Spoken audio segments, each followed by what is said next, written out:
র মেটাল দিয়ে করা। এটা হাইটে হচ্ছে 10 ফিট আর এমনি লেন্থে হচ্ছে 1 মিটার, মানে 3 মিটার বাই 1 মিটার। আর থিকনেস হচ্ছে পুরো যেটাকে বলি আমরা 50 mm, মানে 2 ইঞ্চি। এটা আজকেই সম্ভব হলে কাজ ধরবো এটার, ওই বক্সটা রঙে পাঠিয়ে দিয়েই এই স্যান্ডউইচের কাজগুলো ধরবো ইনশাল্লাহ, আর নতুবা কালকে ধরবো।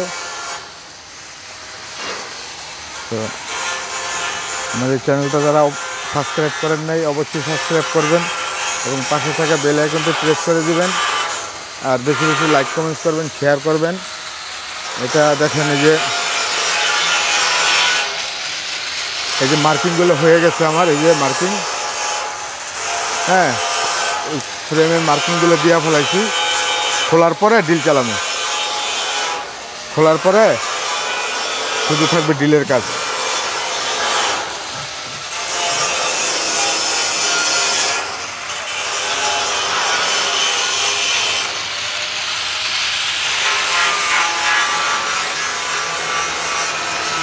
আমরা তো খুইলা ডিল চালামো করতেছি, পরে তো আরেক বেজা লইব। এই নাট বল্টু বাঁধতে যায়, নাট টাকিং দিতে গেলে তো বেজা লই দেবো গা, বল্টু একদিকে এসব ওই যে পরে বড় বড় সিজি চালাই দিব, সমস্যা নেই।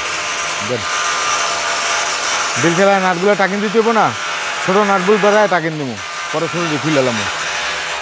আর এমুরা বড় এই যে এই সিদ্ধিগুলো বড় সিদ্ধি করে দিব, এই যে সিদ্ধিগুলা এখন আর করা আছে নয়, এগুলা প্রয়োজনে 11 বা 12 করে দিব, তাহলে হয়ে যাবে, অসুবিধা নেই। আল্লাহ ভরসা। তো কি মাসুদ, কি অবস্থা?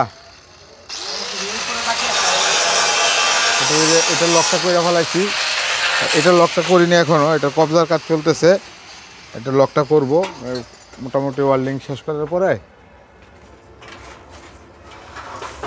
টানছে দেখছো, এই যে টানছে, এটা খুইলা কি করে দিতে হইব, ওই দিব না আমি মশলা দিব না, ছেড়ে দাও। এই যে না না ওইটা না, মানে ওই যে এটা এটা টানবো, এটা ব্যাক ক্লাস করবো।